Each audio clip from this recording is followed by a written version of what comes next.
મસ્ત વાર્તા. એક વ્યક્તિ જે સ્ટેશનની બહાર ચા વેચે છે, એનું નામ છે અરણા. 62 વર્ષની ઉંમર છે, એક પગે અપંગ છે, 5 રૂપિયામાં ચા વેચે છે, છતાંય દિલનો માણસ અમીર છે. હવે એને ત્યાં દિવસના 200 લોકો આવે, ચા પીવે, પોતાની રામ કહાણી કહે અને આની હારે વાત કરે ને તો લોકોનું દુઃખ હળવું થઈ જાય.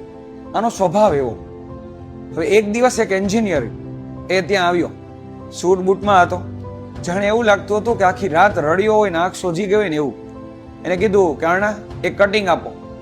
100 ની નોટ મૂકી, ચા લીધી ને એક ઘૂંટમાં પી ગયો અને કીધું આ પૈસા બાકીના વધેલા તમે રાખજો. પોતે ત્યાંથી જતો હતો. એ કે પણ પૈસા તો લેતો જા. એ કે ના, અમારી છેલ્લી ચા છે. અરણા હચમચી ગયા, ઊભા થયા કપ ધોતા ધોતા. એને પૂછ્યું કે કેમ, શું થયું? એ કે બસ હું ટ્રેનમાં હવે કપાવા જાઉં છું. પણ એ કે કેમ? એ કે નોકરી ગઈ, છોકરી ગઈ, ઘરે કરજ થયું, જીવીને કરવું શું? પરિવારમાં હવે મજા નથી આવતી. અરણા પોતાનો એનો હાથ પકડી એને પાછળની એક ઓરડીમાં લઈ ગયા અને એક જૂની ડાયરી બતાવી. વાંચી કે 1985 પત્નીને 8 મહિના થયા બાળકને અંદર. પૈસા છે નહીં, પગ કપાયેલો છે કારણ કે ટ્રકમાં પગ આવી ગયો છે અરણાનો, અને ઉપરથી કૂદવાનું મન થઈ ગયું કે આજે તો મરી જ જવું છે. અને એના પત્નીનો ફોન આવે કે બાળક રડે છે, તમે આવો. ગયો, હારી ગયો હતો. છતાંય બીજે દિવસે મારા બાળક માટે થઈને હું સ્ટેશન ઉપર ચા વેચવા ગયો. બહુ બૂમાબૂમ કરી, 70 રૂપિયા કમાયો. એના પછીના 10 વર્ષો પછી મારી પત્ની કેન્સરમાં જતી રહી. છતાંય હું હાર્યો નહીં. લોકોએ મને એવું કીધું કે કામ કર, બાળકને અનાથાશ્રમમાં મૂકી આવ.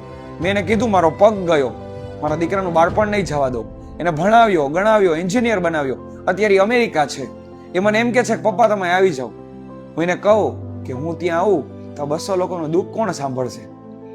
રહી વાત તારી, નોકરી વહી ગઈ, મહેનત કર, નોકરી પાછી આવી જશે. છોકરી વહી ગઈ, એના કરતા સારી આવશે. અને રહી વાત કરજની, મહેનત સરખી કરીશ ને તો કરજ તો આમ ઉતરશે. અને બસ એક પરિવારથી કોઈ દી વિખૂટો ન પડતો, કારણ કે દોસ્ત તારા કરતા તારા પરિવારને તારી જાજી જરૂર છે. એટલે તું તારા માટે નહીં, તારા પરિવાર માટે જીવ. પછી માણસ જીવી ગયો, બેંગ્લોરમાં ખૂબ સારા પગારે એને નોકરી મળી ગઈ, કરજ બધું ઉતરી ગયું. હાલમાં એ અન્નાને ફોન કરીને ઘણીવાર કહે છે કે હું આજે આવું છું, આજ તમારે ત્યાં ચા પીશ. અને 2 ચા લે છે, એક એના માટે ને એક અરણા માટે. અને કહે છે કે તમારી 5 રૂપિયાની ચાએ તમારા 5 કરોડના જીવનની રક્ષા કરી લીધી, એના માટે થેન્ક યુ. આ વાર્તા સાહેબ આપણને શું શીખવે? જ્યારે નિરાશ થાવ ને ત્યારે કોઈ એવા વ્યક્તિની કહાની સાંભળો કે જેને અતિશય દુઃખ વેઠ્યું છે. અને હું તો ત્યાં સુધી કહું, બીજા કોઈની નહીં, તમારા મા બાપની જ કહાની સાંભળજો. જિંદગીમાં કોઈ દી ખોટું પગલું ભરવાનું મન નહીં થાય. તમારું વાત વિશે શું કેવું છે પ્લીઝ કોમેન્ટ કરીને જણાવજો. અને જો વાત સાચી લાગતી હોય તો લાઈક, શેર અને સબસ્ક્રાઇબ કરજો. Thank you.